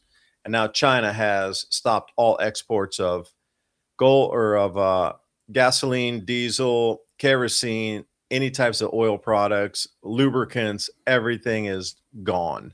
They're not exporting even one drop. So this is what's going to continue. Let's Kind of see. good luck for Southeast Asia there, huh? For all of those Yeah, countries that right. depend on China. Well, they do to an extent, because I was looking to see how much oil Taiwan or how many finished products Taiwan imported from China, and it's almost zero. So, places like Taiwan might be less affected than some other nations that get a lot of exports or imports for them from China in terms of fuels and lubricants and oils and this sort of thing. Where's all those greenies at? I mean, think about this. What do you think? Where are they? Those greenies are going to figure out that all of that oil and gasoline is how they get those $7 apples in New York City. Imagine until it's $12 and $15 for a piece of fruit because it took a lot of extra expensive petroleum to get it there, plus tariffs, plus disrupted trade routes and things like that. We were joking about that and talking about that a long time ago about the distribution disruptions that we were having with normal business and trade in the world. Once it goes into a global conflict, we'll say, because they're not going to call it a world war because we're not even at war with Iran right now, despite saying we're going to be there till September. But you don't see them out there stopping the cars, talking about, hey, we need that gasoline so we can have cheap food and heating. And I'm sure you saw that Russia is saying they're going to cut Europe completely off petroleum, heating oil, and all of that. So people are about to get a little antsy and irritated about the way things are going. And then on top of that, you got the jobs market, which I was predicting, and this is a good window to the future. This is the blocks, the guy that was running Twitter before in his new company there says we're making blocks smaller today. Here's my note to the company. Don't worry, they're going to give them a universal basic income for a couple of years, though, after they lay them off, because the AI that they created is making money for them. It says, today we're making the hardest decisions ever in history. Our company is reducing our organization by nearly half, from 10,000 people down to under 6,000. That means 4,000 of you are being asked to leave or entering into consultation, meaning you don't have a job, you're just at home, and they might call you if they need you. I'll be straight about what's happening, and then you get down in here. Don't worry, they're going to be giving them, 6 months of health care, 5,000 to put towards whatever you need in your transition, and then 20 weeks plus 1 week per year of tenure.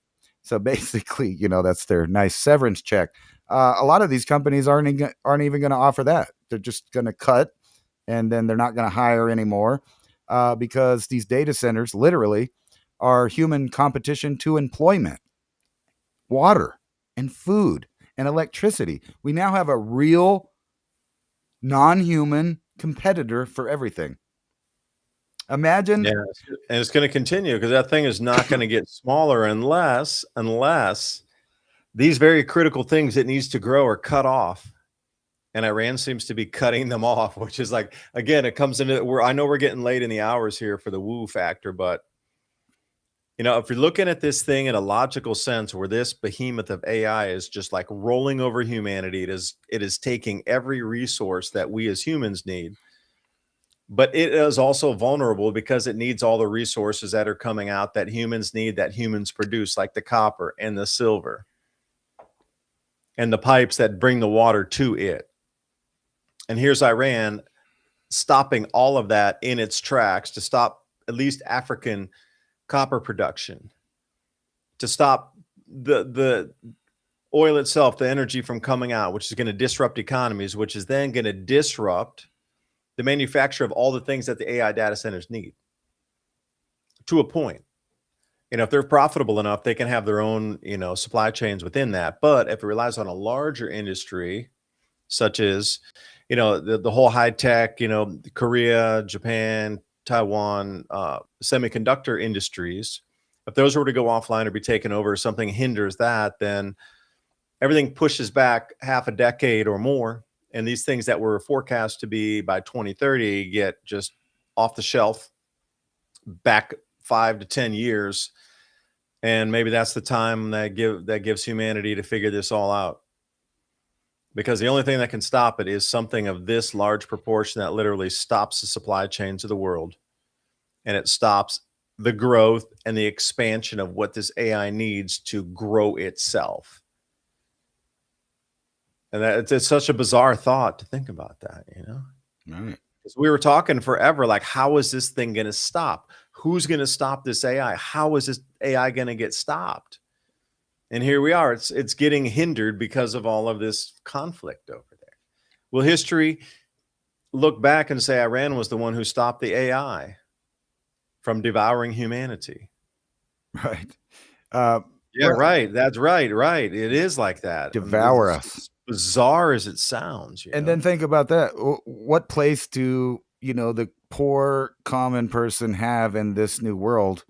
I think this article kind of sums it up. Young blood, an elixir that prevents age-related diseases. Study reveals blood factors obtained from young beings, not humans, beings, can improve late life health in animals and put it into age-related diseases. And I think we're the animals they're talking about, and the beings right now are young people that are selling it. We don't want to get too woo-woo about where that comes from, but in the future, you can grow it in labs created. The AI can 3D print all of this stuff and mass produce it with cloning technology. So the people that are in control of those, this AI world that doesn't really have the blue collar worker in it or the peasant, well, we do have a reason to exist. We can feed the system, literally.